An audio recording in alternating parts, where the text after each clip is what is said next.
Hey guys, it's me Rebecca. So I'm here today to do the mid-year book freakout tag. I'm just gonna be answering the questions that I answered last year, which thankfully for me I put in the description of that video. And if you want to answer any of these questions yourself, I will list them in the description below. So yeah, let's get started. And for I should say before I properly start, according to Storygraph, I've read about 40 books this year, so keep that in mind. So far this year, yeah.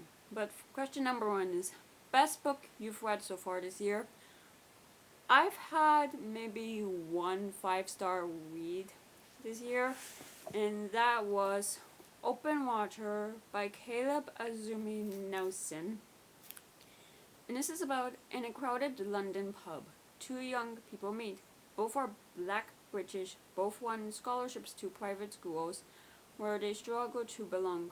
Both are now artists, he a photographer, she a dancer, and both are trying to make their mark in a world that by turn celebrates and rejects them. Tentatively, tenderly, they fall in love. But two people who seem destined to be together can still be torn apart by fear and violence, and over the course of a year, they find their relationship tested by forces beyond their control.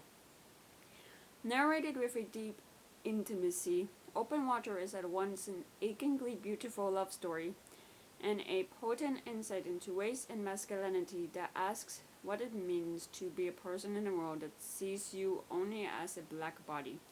To be vulnerable when you are only respected for strength. To find safety in love only to lose it. With gorgeous soulful intensity and blistering emotional intelligence, Caleb Azumi Nelson gives a profoundly sensitive portrait of romantic love in all its feverish waves and comforting beauties. And with this one, I really fell in love with the writing style, the way the story was told, and yeah, I think this is the best book I've read this year. So far this year, I should say. Yeah. So, question number 2. Best sequel we've read so far this year. I've not been the best with keeping up with sequels. I plan to fix that with my reading for the rest of the year. I do plan to continue on in some series. But I think the best sequel, really, I wouldn't say the only sequel I've read so far this year, and I did like this installment of this series, but it's Those Who Leave and Those Who Stay by Elena Ferrante, and this was translated from the Italian by Anne Goldstein, and for some reason I always want this mix up like the title, Those Who Stay and Those Who Leave. I don't know why. But this is the third book in the Neapolitan Quartet, and with this one we see how Elena and Lila, they're growing, how Elena marries and then becomes a mother, and it's really focused like on that, on how their relationship is changing, with Lila getting more involved, I guess, in the workforce, and really with the more what's going on politically in Italy, with this, I guess, fight between communists and I wouldn't say it was socialists, and seeing how what is happening in a country is affecting them and the people around them. And yeah, overall I did like that installment, so thankfully for me, the one sequel I read, I liked. So now, sorry, I missed one. New release you haven't read yet but want to. I'm horrible with keeping up with new releases. I think the ones I am the most intrigued about, I do prioritize. I do try to read if it sounds extremely interesting for me. I would say the one new release is, I think it's Deadweight by Powder. Not 1 minute, please, because yeah, not so Docher, who wrote the Nightcast, I believe the book is, and the translation of her book That Rate came out. So I would say that's a new release I would want to read. Most anticipated release for the second half of the year.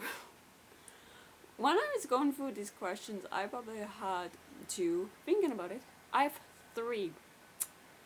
For number one is definitely Taipei's Story by R.F. Kuang. I've loved everything she's written so far, and I'm very much intrigued on what she has next.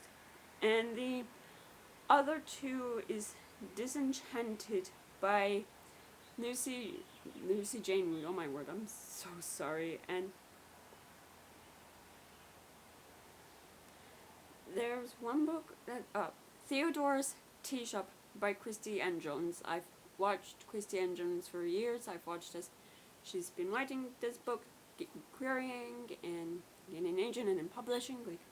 So I'm very much excited, even though that one isn't being published in the US. I'm just excited for her. Okay, number 5 I'm on. Biggest disappointment. I go into books, if you know me, with the minimal expectation of I hope I enjoy this book. That's just all I want for a book, to just enjoy my time with it, to not DNF. And the one book I've DNF'd this year was City of Last Chances, I believe it is, by Adrian Tarkovsky. For some reason, I just was finding myself not caring about it. I think it was just something to do with the writing style, so yeah, that's an unfortunate. And I would say that is my biggest disappointment. Biggest surprise. Let me see what I wrote for that, because I have no idea. Oh, I guess I wrote Open Water for that, just mainly due to how beautiful the writing was. But yeah, again, I go into books with the minimal expectations. It's just, I never set high expectations for books personally. Favorite new author, debut or new to you? Again, Caleb Azuminosin with how beautiful the writing was. So, okay, newest fictional question. I never get fictional questions.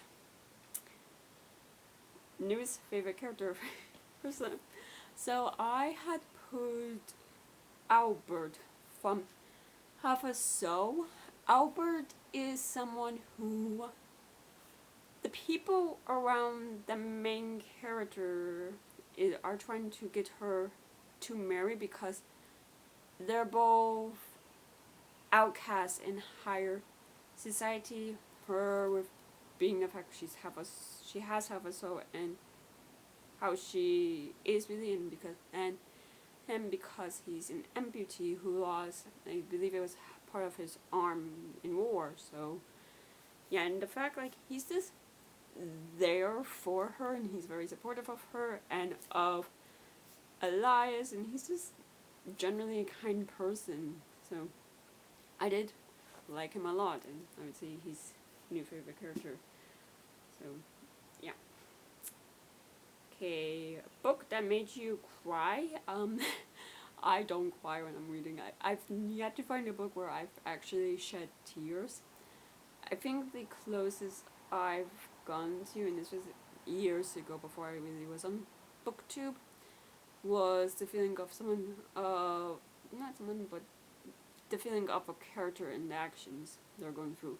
It felt like someone had stabbed me in the heart with a sword, twisted it around, and then yanked it out. So, book that made you happy. Half a Soul. I'm not really much of a woman's reader. I just personally never gravitate towards those books. No idea why. For some reason, I just enjoyed the relationship and the banter between Elias and Theodore. I also enjoyed the banter with those two and with Albert. So, yeah. Most beautiful book you've bought or you've bought so far this year or received. So, if you watch any of my vlogs, you would see most of the time I do buy my books secondhand. I go to a lot of library book sales. I'm not really fussy with special editions. I just don't really care for them. I do want a good story, but two book covers that I find exceptionally beautiful are When I Was Deaf by Alexis Henderson, and both of them are like the standard US edition. I don't know, I just like this cover. And I believe there was a book that had something interesting under the dust jacket, but yeah. And also, A Beast Slinks Towards Beijing by Alice Evelyn Ying. The UK cover is also gorgeous for this book. So, yeah. And last question is, what books do you need to read by the end of the year? Any book that intrigues me. Really, any book that's on my TBR, or really, yeah, any book that intrigues me. I don't have a set TBR. I never set TBRs for like a month or so. It's just what intrigues me. I mean, the book I would love to get to by this year is R.F. Kuang's book, Lucy Jane Williams. Like, just because I know or will have a strong idea I might enjoy them, but yeah, and there's no book I need to read. So yeah, and that is all of the questions. And that's also the end of this video, so if you enjoyed it, please give it a thumbs up. If you want to, answer any of these questions in the comments below. If you want to, please subscribe to the channel, and if you want to follow me on any social media, all those links are in the down bar below. I will see you guys next time I post a video. Bye.